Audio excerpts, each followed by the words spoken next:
ओम नमः सिद्धेभ्य।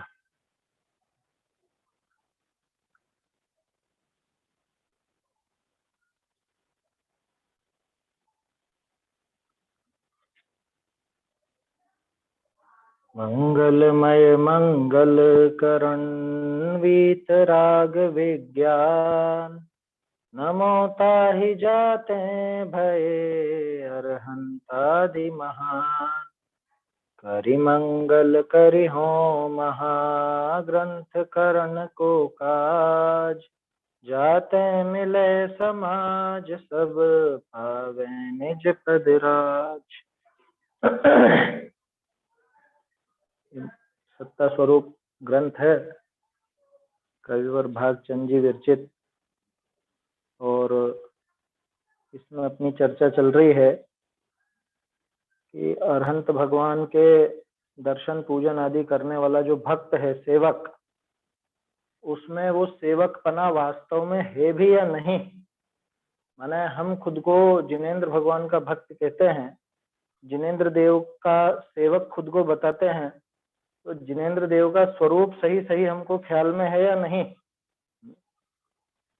कोई तर्क युक्ति वगैरह से हमने उनका स्वरूप समझ करके उनको हम नमस्कार आदि करते हैं, या कुल पद्धति से, या लौकिक देखा देखी से, या कुछ शास्त्रों में बस थोड़ा सा पढ़ लिया उनका स्वरूप ऐसा करके। आवाज नहीं आ रही क्या? नहीं, क्लियर है। हाँ, आपके उसमें कुछ समस्या होगी स्पीकर में, यहाँ तो सबको आ रही है वैसे मेरे ख्याल से। देखिए, आ रही है आवाज तो? हाँ, आ रही है, आ रही है। दूसरे लोगों को तो आ रही है, आपको कुछ समस्या है शायद, मेरे ख्याल से आपके नेटवर्क में या किसी में समस्या होगी, देख लीजिएगा एक बार। तो क्या बात कर रहे थे अपन कि वास्तव में अगर इसने भगवान का स्वरूप तर्क युक्ति से परीक्षा करके स्वीकार किया होता, समझा होता, तो ये इधर उधर नहीं भागता, ये दूसरे देवों को पूजने नहीं चल जाता, या इसके समझ लो कि कोई, अब क्या कहें, कल अपन ने जो बात देखी थी कि 18 दोष हैं या उनके 46 मूल गुण हैं, तो उन 46 मूल गुणों में कौन से जीवाश्रित हैं, कौन से पुद्गल आश्रित, शरीर आश्रित हैं, कौन से दोनों के आश्रित है, कम से कम इस सब का ज्ञान तो भली भांति करता। अगर इसको सही सही ज्ञान हुआ होता तो। लेकिन इसने सही सही ज्ञान किया नहीं, कोरा लोगों से सुन लिया या पढ़ लिया, या इसके पढ़ने में ऐसा जो आ गया कि जिनेंद्र देव होते हैं, वीतरागी और सर्वज्ञ होते हैं, तो बचपन से सिखा देते हैं, बचपन से सीख गया है। तो कुल अपेक्षा मात्र अगर सीखा हुआ है तो उसके पास इनके स्वरूप के लिए कोई तर्क नहीं है, इनके स्वरूप संबंधी कोई भी युक्ति नहीं है, और इनका स्वरूप वास्तव में इसने स्वीकार किया नहीं। इन्होंने स्वीकार तो कर रखा, अरे स्वीकार नहीं कर रखा है, स्वीकार कर रखा होता तो उन गुणों को समझ करके और फिर इनका वंदन पूजन नमन आदि करता। वास्तविक रूप में स्वीकार नहीं किया है, कोरा बोल देता है, पढ़ लेता है, उस अनुसार परिभाषाएं बना देता है, कदाचित दूसरे को समझा भी देता है, लेकिन वास्तव में इसको वो उनका स्वरूप स्वीकृत हुआ नहीं अंदर में। उनका स्वरूप स्वीकृत होने का अर्थ यह है कि वो वीतरागता का भाव भसन तो हो, उस सुख का पता तो चले खुद को कि कैसा सुख होता है, विकल्पों में ही तो पता चले कम से कम। साक्षात अनुभव तो जब होगा तब होगा, सम्यक दर्शन ना भी हो, लेकिन सम्यक दर्शन के पहले भी, उसकी पूर्व भूमिका में भी ये सब बातें नक्की हो जाती हैं कि जिनेंद्र भगवान का स्वरूप वास्तव में कैसा है। उनका स्वरूप सिर्फ कहने के लिए वीतरागता या सर्वज्ञता का है, ये जो दोष हैं उन दोषों से किस प्रकार उनका रहित पना है, कल अपन ने चर्चा की थी ना, ये 18 दोषों के संबंध में आप लोग विचार कीजिएगा। तो मेरे ख्याल से सोचा तो होगा आप लोगों ने, 18 दोषों में से कौन सा जन्म, जरा, तृषा, क्षुधा, ये इनमें से कौन सा शरीर आश्रित है, कौन सा जीव आश्रित है, इन सब बातों पर विचार करना चाहिए। और अनंत भगवान ने इनका जो नाश किया तो वो कैसे किया होगा, जब इतने विस्तार से उसकी गहराई में जाकर के विचार करे, तब जाके अनंत भगवान की महिमा। देख लेते हैं एक बार शॉर्ट में अपन, है ना। वैसे तो आप लोगों ने विचार किया ही होगा, ऐसा मैं सोचता हूँ। जन्म, जन्म किसका दोष है? शरीर का कि आत्मा का? कि दोनों का?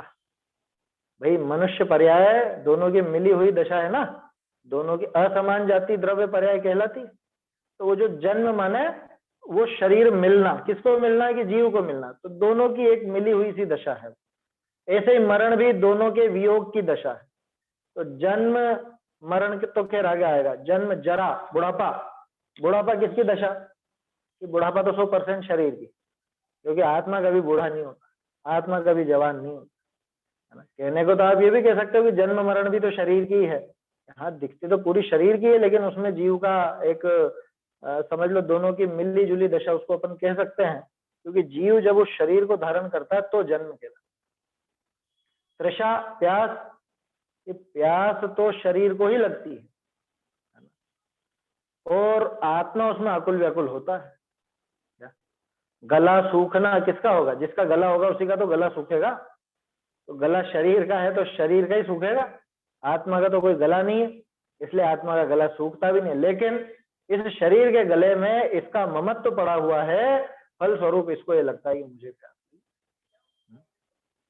तृषा, क्षुधा, ऐसे भूख का हिसाब भी यही है ना। भूख और प्यास तो एक जैसे। विस्मय, विस्मय जीव का कार्य, विस्मय में शरीर का काम नहीं है, विस्मय जीव का दोष। जीव का दोष क्यों है? विस्मय माना आश्चर्यचकित होना। आश्चर्यचकित होने में क्या बुराई है? अरे आश्चर्यचकित होना निशानी है अज्ञान की। आश्चर्य किसको होता है? कि जिसको वो चीज पता नहीं थी और एकदम से सामने आ गई, तो अपन आश्चर्यचकित हो जाते।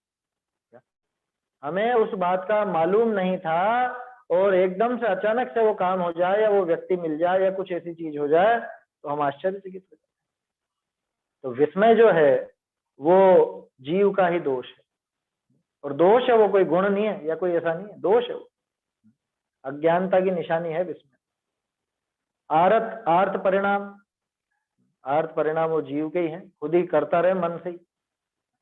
खेद, अब खेद की परिभाषा वैसे तो शारीरिक कष्ट को खेद कहा जाता है, सामान्य रूप से ऐसी भी चलती है परिभाषा।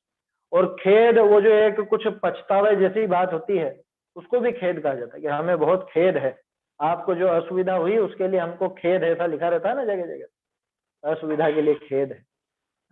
खेद माने उस बात का दुख है कि अरे ऐसा क्यों हुआ यार। अगर शारीरिक कष्ट की बात लो जिसको, उसको भी खेद कहा जाता है, तो वो शरीर की दशा। और अगर खेद का अर्थ जीव के दुख रूप परिणाम से लो तो वो जीव की दशा। रोग, रोग तो सारे के सारे शरीर के ही आया समझ। आत्मा का रोग तो मिथ्यात्व है, उसकी तो बात है नहीं, वो तो मिथ्यात्व का नाम तो अलग से लिया ही है। यहाँ रोग में शारीरिक रोगों की बात है, शारीरिक हो या मानसिक हो, दोनों शरीर से संबंधित है, आया समझ। मानसिक भी शरीर से ही संबंधित हो, तो शारीरिक रोग है या मनोरोग है जो भी है वो सब शरीर की दशा। शोक, शोक किसको कहते हैं? प्रिय वस्तु अथवा प्रिय व्यक्ति के बिछड़ने पर जो दुख होता है उसका नाम शोक नहीं है। सब दुख की पर्याय, खेद भी दुख की पर्याय है, शोक भी दुख की पर्याय, लेकिन दोनों में अंतर है। कोई प्रिय वस्तु या प्रिय व्यक्ति बिछड़ जाए तो उसके बिछड़ने पर जो दुख होता है उसका नाम है शोक। तो ये शोक तो उस राग के कारण ही है, वो जो मोह बना रहता है अन्य जीवों से या वस्तुओं से, उसी के कारण है। इसमें शरीर का कुछ लेना देना है नहीं, तो ये जीव का ही दोष है ना, ये जीवाश्रित दोष ही। रोग, शोक, मद, है ना। मद जीवाश्रित है, लेकिन शरीर आश्रित भी जीव का ही परिणाम भी होता है। जैसे शारीरिक सुंदरता का मद, शारीरिक बल का मद, ताकत का, तो आश्रय शरीर का है लेकिन वो परिणमन जीव का है। मद रूप परिणमन तो जीव का, और मद जिसके आश्रय से हो रहा है वो शरीर की दशा। ऐसा मोह, मोह यानी मिथ्यात्व, है ना। रोग, शोक, मद, मोह, वैसे मोह राग के लिए भी प्रयोग में आता है, लेकिन यहाँ पे तो राग का नाम अलग ही लिया, मोह को मिथ्यात्व रूप में ही लेना। मिथ्यात्व तो स्पष्ट जीव का दोष है, उसमें शरीर का कुछ भी लेना देना नहीं, शरीर का कोई दोष नहीं उसमें, और ना ही वो शरीर की पर्याय है। मिथ्यात्व की पर्याय वो जीव की पर्याय। भय, भय भी जीव की ही दशा है। हाँ, जीव के जब भय कषाय पैदा होती है उसके निमित्त से जरूर शरीर में कुछ ऐसा परिणमन दिखता है, जैसे एकदम रोंगटे खड़े हो जाना, घबरा जाना, धड़कन तेज हो जाना, ये सब चीजें शरीर में नजर आती है। तो जैसे अभी अपन ने देखा था, मद जीव की पर्याय है ना, लेकिन होती है शरीर के आश्रय से, शरीर के आश्रय से अथवा और दूसरी चीजों के आश्रय से। और ये जो भय है, ये भय जीव की ही पर्याय है, लेकिन इसके निमित्त से शरीर में भी तरह तरह की दशाएं देखने को मिल जाती, हर चीज में दिख जाती है, गुस्से वगैरह सब में दिख जाती। निद्रा, ये निद्रा में दोनों का ही काम। निद्रा में वैसे तो शरीर का काम दिखता है कि हाँ सो गया, ये नींद आ गई, मतलब आंखें बंद है और बिल्कुल ऐसे पड़ा हुआ है वो नींद में, लेकिन जीव का काम उसमें कितना, कि जीव का ज्ञान ढका हुआ है। जब निद्रा चलती है, निद्रा में जीव को ज्ञान नहीं होता, बराबर ज्ञान नहीं होता। बहुत से लोग वो नींद की वजह से ही मर जाते हैं, उनको पता नहीं चलता है कि आग लग गई है या कुछ ऐसा हो गया है, कुछ वैसा हो गया है। कोई चोर डकैत आ गए हैं, नींद में पता ही नहीं चला कि सामने वो चोर तो बंदूक लेकर के खड़ा है, नींद में कब आकर के हमारे पास खड़ा हो गया वो हथियार लेकर के, हमको मालूम ही नहीं पड़ा। तो वो ज्ञान भी ढकता है, तो वहां ज्ञान की भी वैसी दशा समझ। चिंता, चिंता तो स्पष्ट है, चिंता तो जीव का ही परिणमन है, जीव की ही दशा है, किसी भी बात के संबंध में क्या होगा, कैसे होगा। और स्वेद, स्वेद माने पसीना, स्वेद बोलते पसीने, तो स्वेद शरीर की दशा, शरीर का ही, शरीर आश्रित दोष है स्वेद। और क्या रहा, रोग शोक मद मोह भय निद्रा चिंता स्वेद। राग द्वेष, राग और द्वेष ये तो स्पष्ट है ना, जीव के विकार हैं और जीव के आश्रित ही ये दोष है। अरु मरण, जैसे जन्म में अपन ने दोनों की बात ली थी, दोनों के मिलने को जन्म कहा, जीव और पुद्गल के, जीव और शरीर के, ऐसे जीव और शरीर के बिछड़ने का नाम मरण, तो उसमें भी दोनों का कहा जा सकता। तो इस तरह से ये 18 दोषों को भली भांति समझे। अब इसमें मालूम चला होगा कि इन दोषों से अरहंत भगवान रहित हैं। बोलो, जन्म के दुखों को याद कीजिए, मरण के दुखों को याद कीजिए, और अब सोचिए कि वो जीव कितना सुखी होगा कि जिसको न जन्म लेना है न जिसका मरण। जन्म से खुद को तो जो दुख होता है सो होता ही है, जन्म और मरण से जो खुद को हो रहा है वो तो होगा ही होगा। हमारे साथ जो जो लोग जुड़े हुए हैं, जो परिवारजन है या और कोई भी है, उनको भी तो कितनी तकलीफ होती है, किसी किसी की आकुलताएं होती है और वो सब होता है। और अनंत भगवान ये जन्म मरण से रहित है, तो न खुद आकुल व्याकुल है, न उनकी वजह से कोई आकुल व्याकुल। समझ में आ रही है बात? उनके जन्म मरण का अभाव हो चुका पूरी तरह, इसलिए अब उनके तत्संबंधी कोई दोष कोई दुख नहीं है, कोई रोग नहीं है उनको। रोग में हम कितने परेशान हो जाते हैं, सोचो तो सही। अभी कहने को अपन सब स्वस्थ हैं, है ना, मामूली छोटी मोटी लगी रहती है वो अलग बात है, किसी की कोई शारीरिक समस्या हो, कोई कैसी समस्या हो, वो बनी रहती है, वो अलग चीज है। लेकिन आमतौर पर अपन क्या कहते हैं, हाँ हाँ स्वस्थ है स्वस्थ है। लेकिन तो भी कोई भरोसा है कि कब क्या बीमार पड़ जाए। एक वो भय, रोग का भय हमेशा बना रहता है, और रोग हो जाता है तो कितने परेशान हो जाते हैं। थोड़ा सा सिर दुखता है तो हमारा मन नहीं लगता, सिर भी तो रोग है ना, सिर दर्द भी तो रोग है ना। पेट दुखने लगे तो और क्या हो रहा है पता नहीं, क्या समझ में नहीं आ रहा। कभी थोड़ा सा ऐसा सीने में दर्द सा होने लग जाए तो वो, अरे क्या गड़बड़ तो नहीं है कुछ, क्या छोटी सी कहीं कोई गांठ वांठ हो जाए छोटा सा तो अरे चेक कराएं अब डरते बहुत है ना। बोलो, ये सब रोग नहीं हो तो उसका डर, और हो तो उसकी आकुलता, ये सारा का सारा लगातार बना रहता है।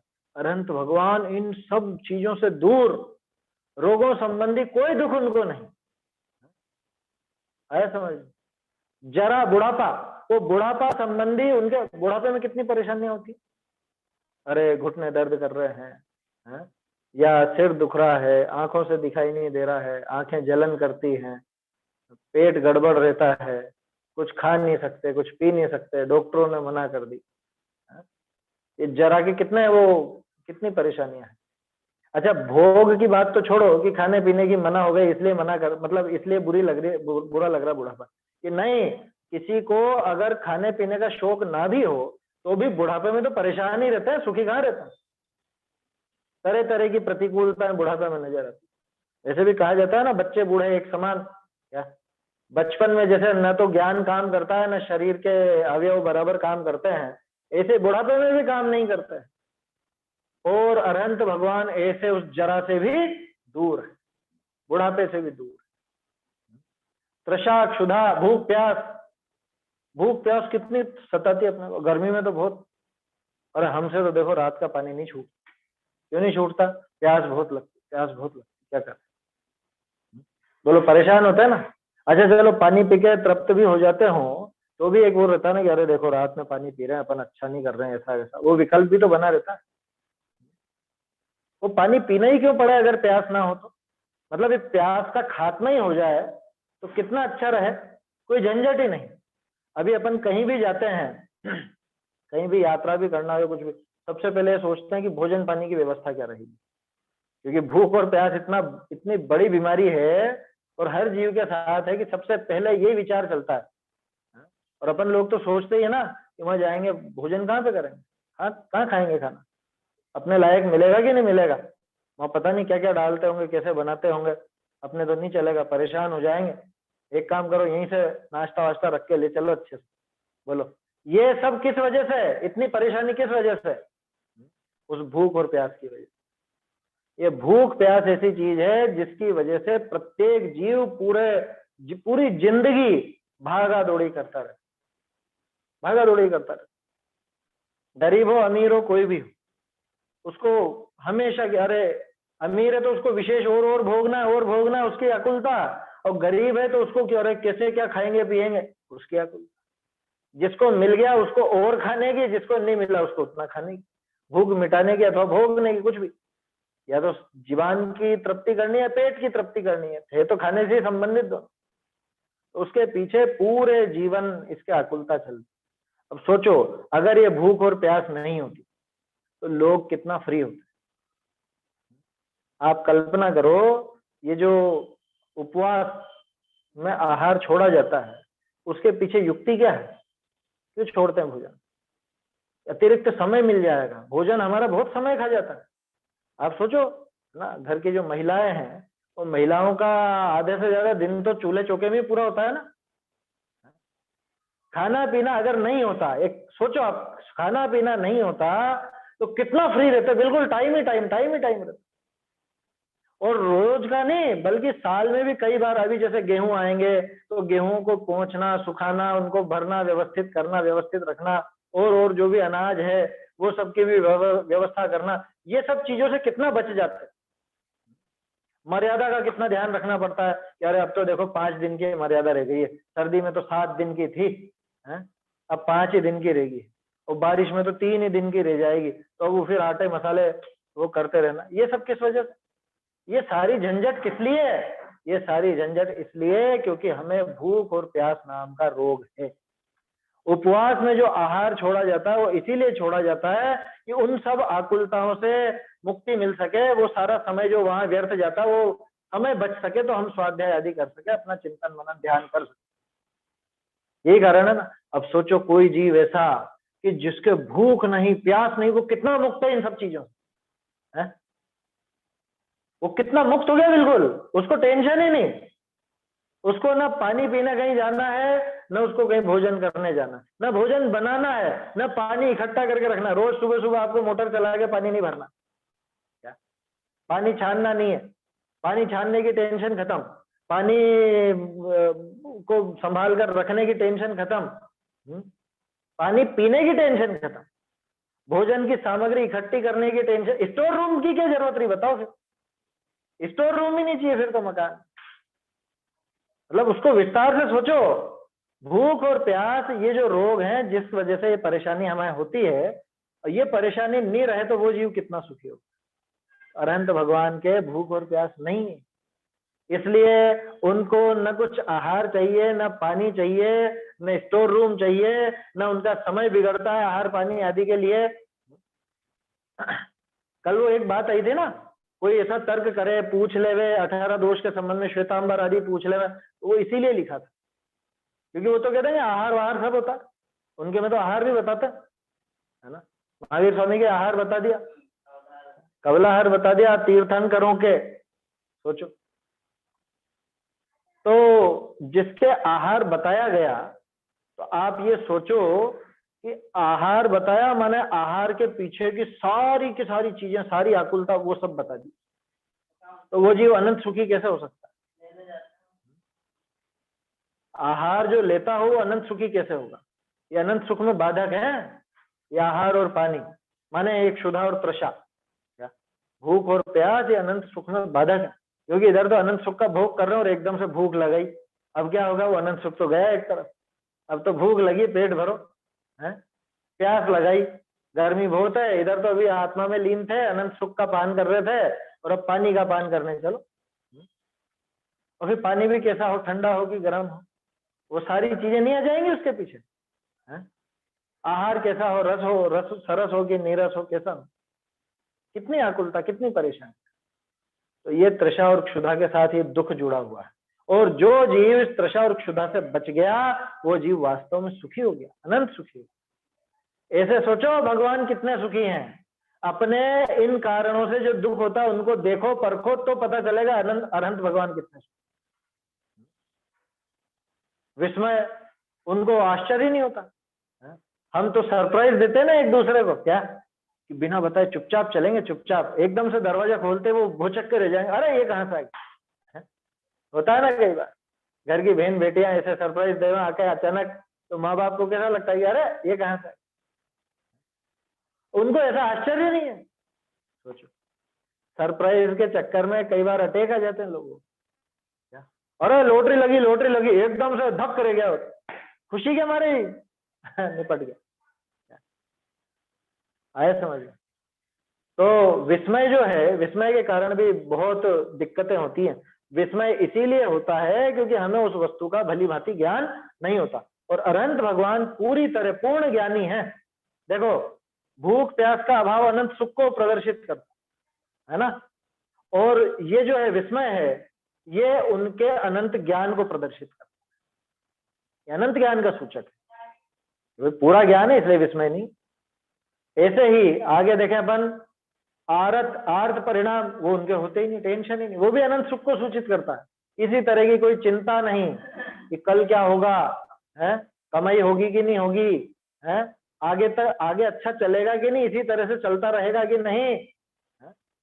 अभी अपन आराम से सुख भोग रहे हैं, सारे विषय भोग सब उपलब्ध है, भविष्य में पता नहीं क्या होगा, कैसे होगा।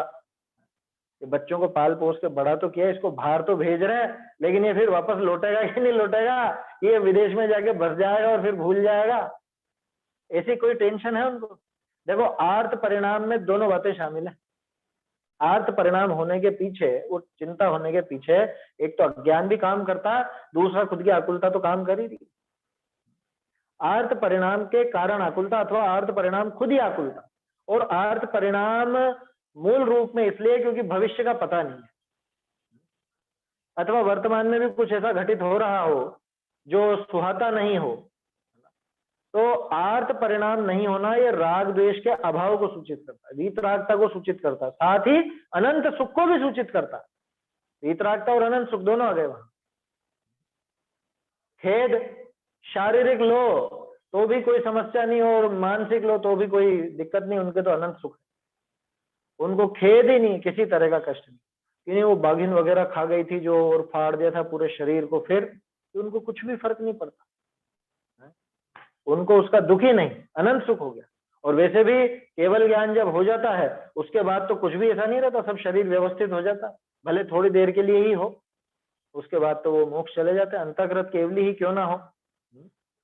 वो सारे जो भी कष्ट जिनको हम कहते हैं, वो सारे कष्ट दूर हो जाते हैं ना, उनके लिए तो था ही नहीं, पहले भी कष्ट नहीं था, लेकिन हम जिसको कष्ट कहते हैं वो।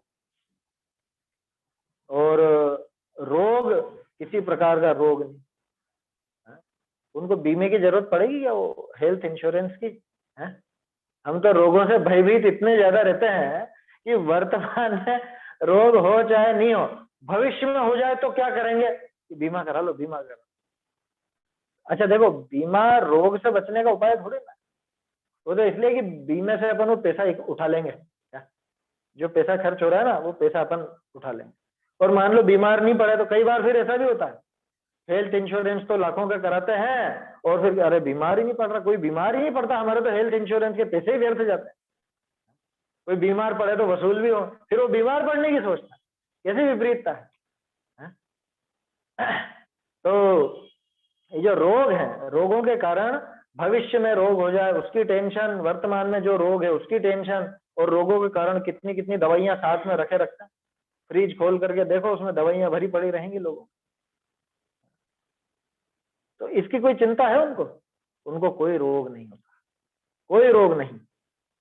भगवान को किसी प्रकार का कोई रोग नहीं होता। पेचिश हो सकती है, हैं? फिर महावीर स्वामी को कैसे हो गई? ये कुछ नहीं हुई, ये सब कल्पनाएं हैं। आया समझ में कि वो पता नहीं किसने वो तेजोलेशिया छोड़ी और फिर वो महावीर भगवान को ऐसा रोग हो गया, और फिर ये सब फालतू की बातें। इस तरह का रोग भगवान को नहीं होता, कोई रोग नहीं होता, रोगों से रहित है। 18 दोषों से रहित बताया ना, उसमें रोग से रहित भी। शोक, उनको कोई प्रिय लगता ही नहीं है तो प्रिय के विछोह का शोक कैसे हो? तो राग के अभाव को सूचित करता है शोक, शोक का अभाव वो राग के अभाव को सूचित करता है, क्योंकि जिससे राग होता है उसके बिछड़ने पर ही शोक होता है। उनके शोक भी नहीं, माने वो दुख भी नहीं, तो अनंत सुख भी आ गया और वीतरागता भी आ गई, दोनों आ गए उसके अंदर। मद, मद उनको होता नहीं है। क्यों नहीं होता कभी भी मद? क्योंकि अन्य वस्तुओं को तो कभी खुदगा मानते नहीं है, और एक सिर्फ एक ज्ञान मद चलता है जो ज्ञान के आश्रित होता है, लेकिन उनको तो अनंत ज्ञान है, उनको किस चीज का मत चढ़े? अरे मेरे को अनंत ज्ञान है, ऐसा मत चढ़ेगा उनको कि नहीं चढ़ता। वो जानते हैं, पूरी वस्तु व्यवस्था जानते हैं, ये ज्ञान की पर्याय भी एक समय की है, ये ज्यादा रहने वाले नहीं, तो उसका क्या मत करते हैं? उनके कोई मत नहीं। और बाकी शरीर या शरीर से संबंधित अन्य वस्तुओं का तो मद उनके होने का सवाल ही पैदा नहीं, क्योंकि तीन लोक में सबसे ज्यादा सुंदर है वो। किसको किसको बताए कि धारे मैं सबसे सुंदर, मैं सबसे सुंदर, किसको दिखाने जाएंगे? तीन लोक में सबसे ज्यादा बलशाली वो है, वो किसको दिखाने जाएंगे मुझ में बहुत ताकत है? जो ज्यादा ताकतवर होता है वो क्या अपने से कमजोरों को दिखाता रहता है कि अपनी ताकत? डींग हाँकने का काम, ये मद का काम किसका होगा? कि जो कंपटीशन में रहेगा। अब वो जानते हैं कि मेरे कंपटीशन में कोई है ही नहीं, तो किसको दिखाना बताओ? उनको कोई इस तरह का भाव ही नहीं आता, ना बल का, ना रूप का, किसी भी तरह का कोई मद नहीं। मोह मिथ्यात्व की तो बात ही छोड़ो, वो तो बहुत पहले ही समाप्त हो जाता है ना। भय, भय उनको होने वाला नहीं है। क्यों? क्योंकि उनको किस चीज का भय है बताओ? अरे सम्यक दृष्टि को ही जब निर्भय कह दिया जाता है, तो ये तो तीन लोक के नाथ, सबसे ज्यादा बलशाली, और सारे ही तो ज्ञान है इनको, भय किस बात का? देखो जैसे वो विस्मय था ना, वो भी अज्ञानता का सूचक, तो ये भय भी अज्ञानता का सूचक। भयभीत कौन होता है? जब तक उस चीज का ज्ञान नहीं, पता नहीं क्या होगा, कैसा होगा, उसी चीज का तो डर रहता है ना, उसी बात का तो भय रहता है। तो भय वास्तव में अज्ञान के कारण ही होता है। ज्ञान हो जाए तो भय निकल जाता है। जैसे कई बार अपन सोचते हैं ना, कोई ऐसा काम कर रहे हैं और अरे कहीं ऐसे गड़बड़ नहीं हो जाए, ये नहीं हो जाए, वो नहीं हो जाए, और फिर जब वो काम करने की बारी आती है और काम कर चुके होते हैं, यार हम तो बहुत सोच रहे थे ऐसा होगा और वैसा हुआ, तो कुछ भी नहीं, ऐसे ही हो गया, सहज रूप से हो गया। है? सारा भय निकल जाता है। क्यों? कि अब उसका ज्ञान हो गया। आया समझ में? तो ज्ञान भय का नाशक है, और इनके भय नहीं है माने इनके अनंत ज्ञान है। तो भय अनंत ज्ञान का भी सूचक और अनंत सुख का भी सूचक। दूसरी बात, भय नो कषाय में भी शामिल है, तो मोह के अभाव का भी सूचक माने वीतरागता का भी सूचक। ऐसे घटित करो इनको, हर एक को। निद्रा, निद्रा का काम तो उसके है कि जिसका शरीर थकता हो, जिसका ज्ञान थकता हो, है ना। शारीरिक या मानसिक थकावट चढ़े उसको ही तो नींद आएगी, और नींद आएगी तो इधर ज्ञान कमजोर भी होगा। इनके अनंत ज्ञान है और इनके अनंत वीर्य भी है। देखो अनंत वीर्य होने की वजह से इनके थकावट हो नहीं सकती। थकावट नहीं हो सकती तो नींद कैसे हो? आया समझ? और अनंत ज्ञान है इसलिए और वो हमेशा रहता है, इसलिए इनके ज्ञान में कभी कमी आती नहीं। हम लोग सोते हैं, नींद में जाते हैं, तो हमारा तो ज्ञान कमजोर हो जाता है, क्षयोक्षमहीन हो जाता है उससे। उनके अनंत ज्ञान है तो वो निद्रा का काम भी नहीं, जरूरत भी नहीं, और वैसा बनता भी नहीं कि भाई इनको नींद भी लेनी पड़ेगी या कुछ ऐसा होगा। कोई सोचता होगा ऐसे कि अरे पूरे 3 लोग 3 काल को जानते तो थक जाते होंगे ना, माथा दुखने लग जाता होगा, थोड़ी नींद तो चाहिए। वो अनंत वीर है साथ में, इतनी सामर्थ्य है कि ऐसे अनंत लोक और होते तो भी ये एक पर्याय में जा रहे, इतनी सामर्थ्य। तो ये निद्रा का अभाव अनंत ज्ञान और अनंत वीर्य को सूचित करता है, आया समझ। अच्छा, नींद पूरी नहीं हो तो चिड़चिड़े हो जाते हैं ना, काम में मन नहीं लगता और परेशानी होती है। अब इनको नींद की आवश्यकता ही नहीं, तो ये अनंत सुख की सूचक नहीं होगी? इनको टेंशन ही नहीं किसी तरह। देखो चिंता, इनको किसी बात की चिंता नहीं, क्यों? क्योंकि सब मालूम है ना कि आगे क्या क्या होना है क्या नहीं होना। उनको चिंता है क्या कि अभी देह कैसे छूटेगी और इसका क्या होगा और कितने समय तक अब यहाँ रहूंगा मैं। अरहंत दशा की बात कर रहा है कि कितने समय तक यहाँ और रहना पड़ेगा। ये क्या नाम था उसका, स्थावर प्रतिमा में, जंगम प्रतिमा कब होगी मेरी वो दशा कब होगी? कोई चिंता ही नहीं, कोई चिंता नहीं। अरे चिंता का अभाव तो सम्यक दर्शन होते ही हो जाता, टेंशन खत्म। और श्रेणिक से पूछ लो भैया अगले भाव में नरक जाना है कि हाँ हाँ कोई दिक्कत नहीं, कोई चिंता नहीं। अगले भाव में, उसके अगले भाव में तीर्थंकर बनना है, मोक्ष जाना है, कोई चिंता नहीं, देख लेंगे। और देखना क्या है, मुझ में तो कुछ होना ही नहीं है, उसमें क्या करना है, चिंता नहीं। स्वेद पसीना, देखो स्वेद का वैसे तो अर्थ पसीना ही होता है, लेकिन उपलक्षण से सभी तरह के मल मूत्र आदि ले लेना, पसीना एक लक्षण है और ये मल मूत्र आदि सारी चीजें आ जाएंगी स्वेद में। वैसे स्वेद का शब्दार्थ देखोगे तो सिर्फ पसीना, लेकिन अकेला पसीना ही नहीं होता क्या उनके, बाकी मल मूत्र होते हैं क्या? न मल होता है न मूत्र होता, कुछ नहीं। जो कुधातुएं हैं शरीर में वो कुछ भी नहीं रहती, आया समझ। अरे आहार पानी ही नहीं है तो मल मूत्र कहाँ से होंगे और पसीना क्यों होगा? शरीर में पसीने जैसा कोई काम नहीं। तो वो शारीरिक दोष तो था ही सही, उसके अलावा पसीना निकलता है शरीर में खेद होने पर, है ना। शरीर में खेद हो, कोई बाहरी ऐसी प्रतिकूलता हो तो पसीना निकले या मलमूत्र आदि हो, वो उनके कुछ भी नहीं। ये सूचित करता उनके जबरदस्त पुण्य का उदय। क्या पुण्य का उदय इतना जबरदस्त है कि शरीर में कोई पसीना मल मूत्र आदि कुछ भी नहीं, ऐसा है ना। निद्रा चिंता स्वेद और राग द्वेष, ये तो स्पष्ट है। राग द्वेष का अभाव सूचित क्या करता है? वो करता है वीतराग तक। वीतरागी हैं, पूर्ण वीतरागी, उनके कोई राग नहीं कोई द्वेष नहीं। वो फॉर्मूला लगाओ कि जितने जितने राग द्वेष उतनी उतनी आकुलता, उतना उतना दुख। इनके राग द्वेष है ही नहीं तो इनके आकुलता है ही नहीं, इनके दुख है ही नहीं, पूर्ण सुखी। तो राग द्वेष का अभाव वीतरागता के साथ साथ अनंत सुख को भी सूचित करता है। और मरण, मरण सूचित करता है इनके मोक्ष। इनका मरण नहीं होता कि क्यों, शरीर तो छूटेगा ना इनका। अरे मरण उसका नाम है कि जहां शरीर छूट करके और फिर नया जन्म हो, उसका नाम मरण होता। अरहंतों का मरण नहीं हुआ करता, अरहंतों का निर्वाण होता, मोक्ष होता है।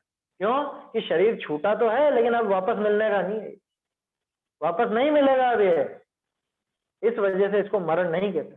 और मरण में जो तकलीफ होती है उस तकलीफ से भी ये पार है, इनको कोई परेशानी नहीं होगी, पूरी तरह सुखी रहेंगे।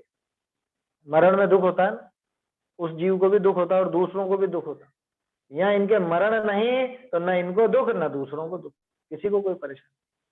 तो ऐसे विचार करके और फिर अरहंत देव की महिमा आवे, 18 दोष से रहित है, आया समझ। तो ये बात अपन ने कल देखी थी, तब 18 दोष रहित अरहंत है, ऐसा वाक्य बोलना तुम्हारा सच्चा है। कल तो अपन ने विस्तार से इस पर चर्चा नहीं की थी, ये पैराग्राफ को देख लिया था, यहाँ लिखा था ना ये, तब जाके तुम इनको मानते और 18 दोष रहित अरहंत ऐसे वाक्य काढ़ना तुम्हारा साचा हुई। कब कि जब पूरी युक्ति से परीक्षा करके और ये 18 दोषों का स्वरूप खुद पर लगाकर इन 18 दोषों से कैसा कैसा दुख होता है उस दुख को महसूस करो तो पता चले कि इनके अभाव में कैसा सुख। अरहंत भगवान कैसे 18 दोष से रहित होता है, खुद के जब वो विपरीतता नजर आएगी ना तब जाके अरहंत भगवान का वो 18 दोष रहित स्वभाव सामने नजर आए, तब इसका कहना सच्चा है। और जो इतनी बात नहीं जानता वो समझ लेना 18 दोष रहित कहता भी अरंत को, तो वो बस पढ़ा हुआ ही कहता, वो रटा रटाया कहता है। जो उसने बचपन से सुना या दूसरे किसी ने कह दिया, उतने मात्र को जान करके वो बोलने लग जाता है कि भगवान तो 18 दोष से रहित, भगवान तो 18 दोष से रहित। अभी भी अपन ने जो चर्चा की है, इसको आप विस्तार से एकांत में बैठ करके विचार कीजिएगा, एक एक बिंदु पर 18 दोष रहित अरहंत भगवान होते हैं, तो वास्तव में को कितनी महानता है उनकी, क्या गजब का स्वरूप है उनका, कि 18 दोषों से रहित पना उनके नजर आता है। तब जाकर के इनके 18 दोष से रहित कहना सच्चा होगा। और क्या कहता है वो, 46 गुण सहित बताते हैं साहब, 46 गुण की भी परीक्षा कर लेते हैं, इसके दिमाग में क्या है क्या नहीं। बहुरी तुम कही जो 46 गुण विराजमान है, सो ये गुण सर्व अरंतनी विषय है ही नहीं। तुम किछु निर्णय भी करया है कि ऐसे ही कहे जाओ हो? क्या फटकार लगा रहे हो? तुझे पता भी है तू 46 गुण कहता रहता है, 46 गुण क्या सभी अरंतों के होते हैं? होते ही नहीं, सबके नहीं होते, वास्तव में नहीं होते।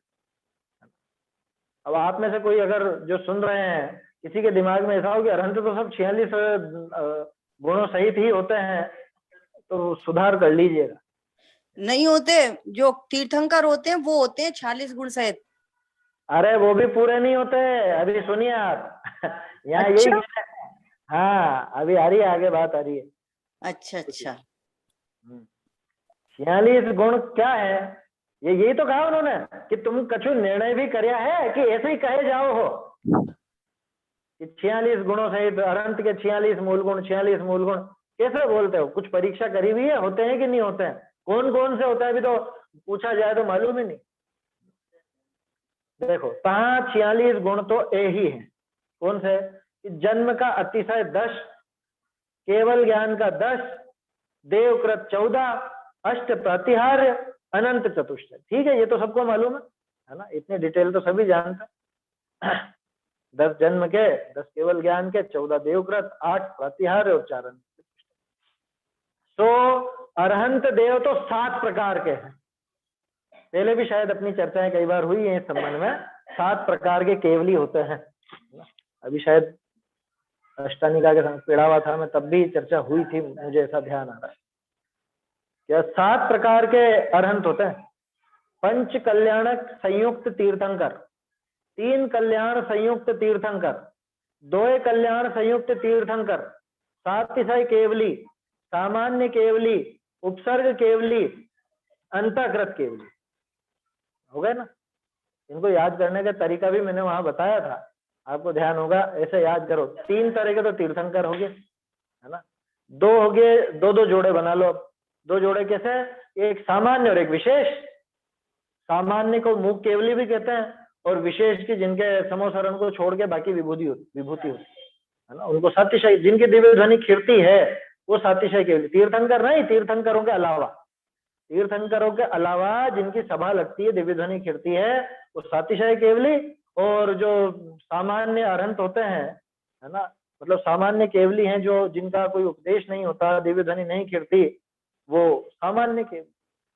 और एक जोड़ा है जो उपसर्ग से संबंधित है, एक उपसर्ग जयी केवली, जिनको यहाँ पे क्या नाम दिया?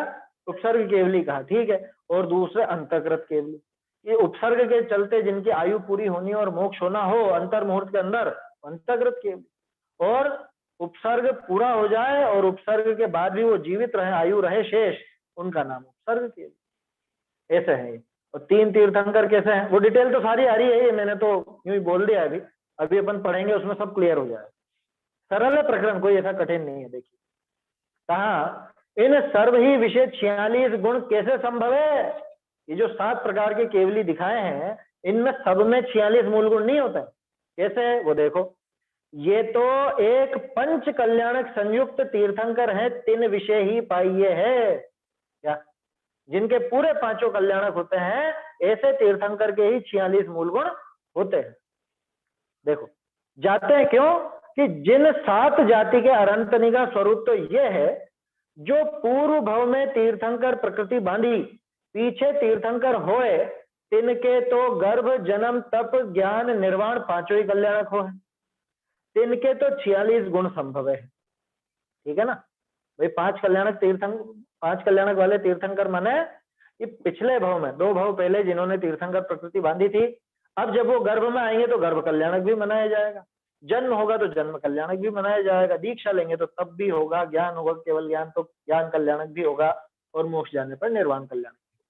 तो जिन्होंने पिछले भव में आयु बांधी थी, है ना, पिछले भव में, तो वहां पे उस जीव के तो जब ये तीर्थंकर प्रकृति का उदय आएगा तो 5 ही कल्याणक होंगे। किसके? कि जो पहले बांध चुका है उस, तो उसके तो पूरे 46 मूल गुण नजर आएंगे, 46 गुण उनके नजर आए, ठीक है ना। इनके तो 46 गुण संभव है। और जे इस मनुष्य पर्याय का ही भव में गृहस्थ अवस्था में ही तीर्थंकर प्रकृति को बांधे हैं, इनके तप ज्ञान निर्वाण 3 कल्याणक ही हो है। सोचो, जिसको उसी भव से मोक्ष जाना है और उसी भव में तीर्थंकर प्रकृति बंधी है, तो अब कितने कल्याणक होंगे? गृहस्थ दशा में बांधेगा ज्यादा से ज्यादा, है ना, गृहस्थ दशा में तीर्थंकर प्रकृति बांधेगा, तो गृहस्थ दशा आई, इसका मतलब गर्भ और जन्म तो पहले ही हो चुका, तो अब गर्भ कल्याणक और जन्म कल्याणक तो मनेगा ही नहीं।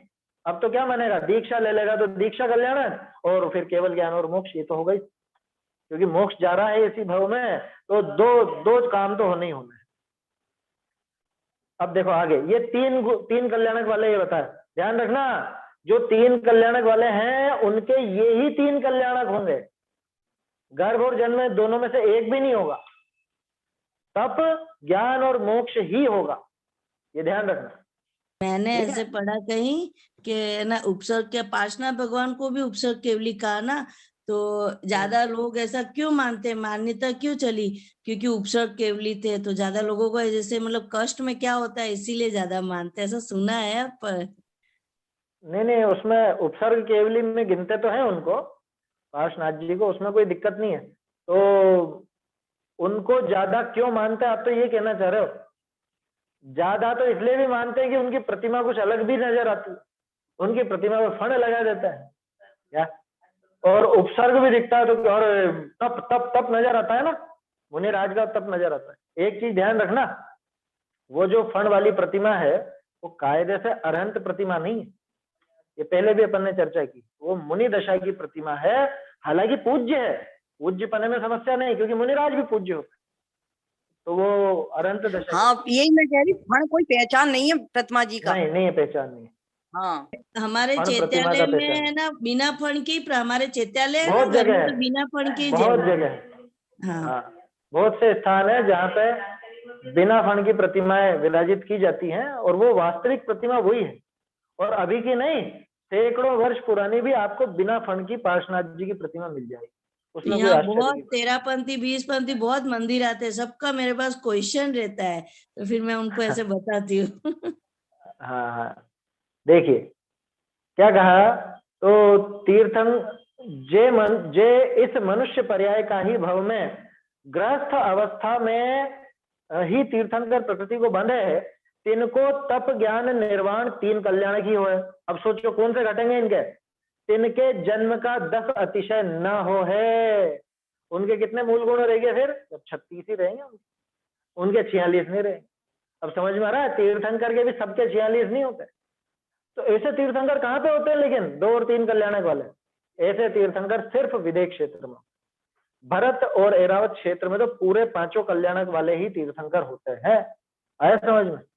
बाकी ये जो 2 कल्याणक वाले 3 कल्याणक वाले विदेश क्षेत्र में, माने विदेश में तो सभी प्रकार के होंगे, क्योंकि इनको तीर्थंकर के उनके पाद मूल में ही सम्य दर्शन होता है, वो तीर्थंकर प्रकृति का बंध होता है ना।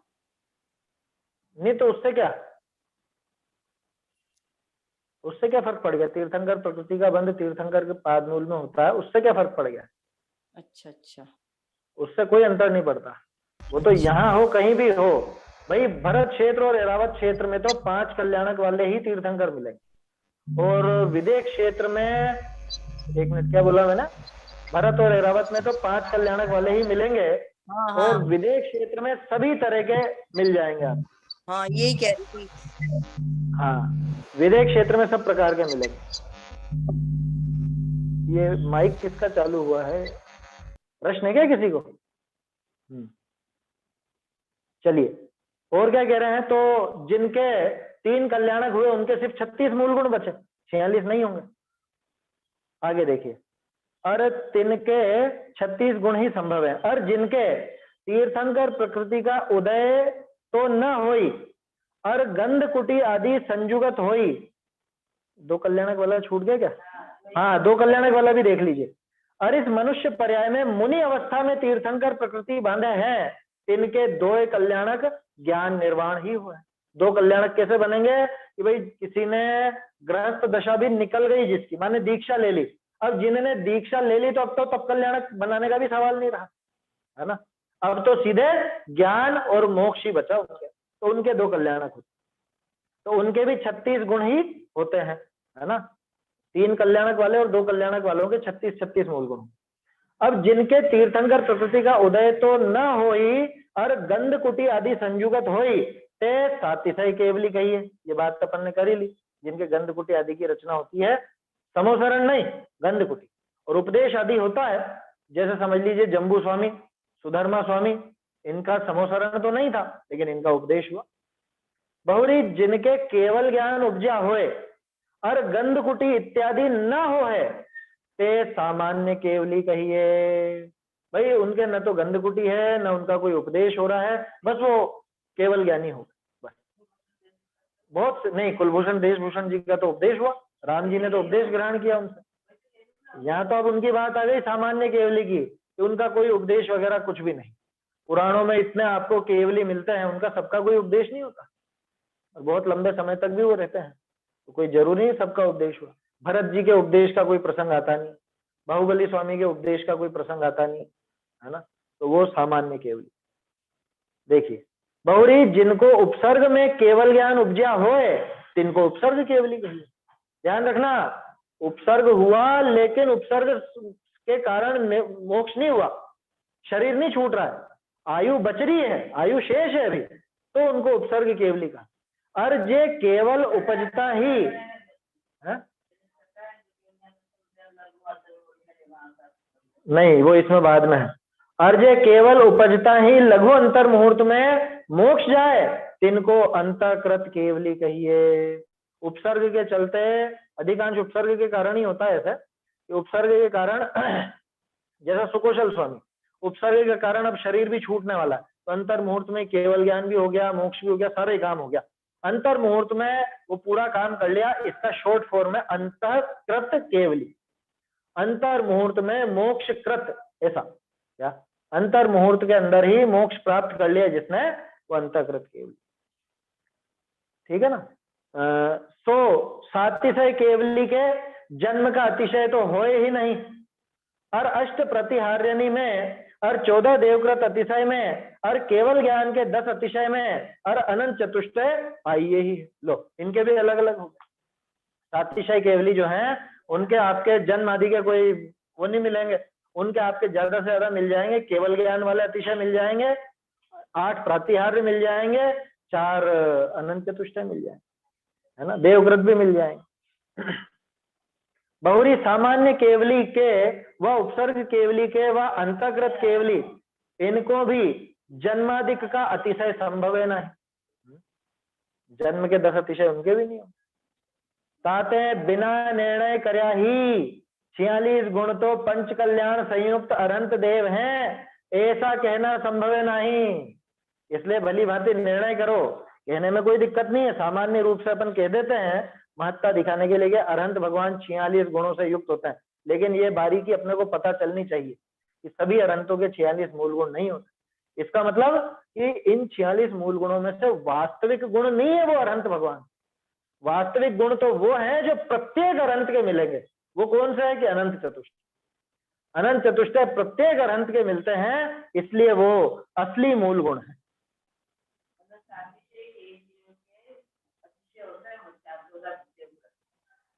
हाँ, 14 देवकृत हो सकते हैं उनके। अतिशय तो इसलिए कह दिया क्योंकि उनका उपदेश वगैरह हो रहा है। हाँ, वो सब भी है। देखिए, समय तो हो गया है अपना, इस पैराग्राफ को अपन कल ही देखेंगे अब। हाँ, मूक केवली या सामान्य केवली। 20 पेज में 2 चीजें आएंगी, नीचे से जो 3rd लाइन है ना, उसमें इसीलिए निर्णय आएगा। और 46 गुण के बाद में तो पंच कल्याण सही। हाँ, ये निर्णय किए बिना, ये किए बिना लिखा ना, किए बिना के पहले निर्णय लगा लीजिए। एक और क्या बता रहे हो आप? 46 गुण के बाद तो पंच कल्याण। नहीं तो लिखा तो है, पंच कल्याणक सहित तीर्थंकर हो उन्हीं के पाए जाते हैं।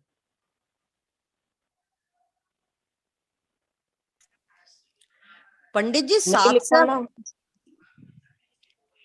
नीचे से थर्ड लाइन देखिए ना, 46 गुण उसके बाद में आएगा तो पंच कल्याण सहित अरहंत अच्छा तीर्थ। अच्छा अच्छा, हाँ हाँ हाँ हाँ, ठीक है। हाँ, इसी लाइन में 46 गुण के बाद। ठीक है।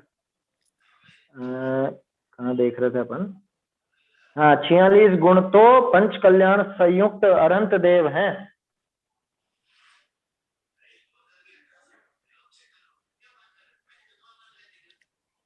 नहीं, ये वाक्य थोड़ा सा गड़बड़ा रहा है। अनंत चतुष्टय सही थी पाइए सामान्य। बिना निर्णय कर्या ही 46 गुण तो पंच कल्याण संयुक्त अरहंत देव हैं। 46 गुण तो नहीं है, ये तो के बाद तो मतलब 46 गुण और पंच कल्याण संयुक्त, और पंच कल्याण ऐसा आ जाएगा। निर्णय आएगा ना, किए बिना के पहले निर्णय लिखो ना, किए के पहले निर्णय आ जाएगा। और 46 गुण के बाद लिख लीजिए आप 46 गुण और पंच कल्याणक, ऐसा, तो ये वाक्य सही हो जाएगा। 46 गुण और पंच कल्याणक सहित अरहंत देव हैं, इस प्रकार कहना संभव नहीं। पंडित जी 7 केवली की वाणी खिलती है, वो कौन से होते हैं? जैसे जम्बू स्वामी हुए, गौतम अच्छा। स्वामी हुए, वो अच्छा। सातिशय केवली है ना। अच्छा। उनकी वाणी तो खिरी, लेकिन उनका वो समवसरण नहीं कहलाता। अच्छा अच्छा। चलिए, समय ज्यादा हो गया है, आज समाप्त करते हैं, कल देखें। निज निधि निज में बताई यह अनंत उपकार है, इसके लिए जिन वाणी माँ को वंदना शत बार है, वंदना शत बार है।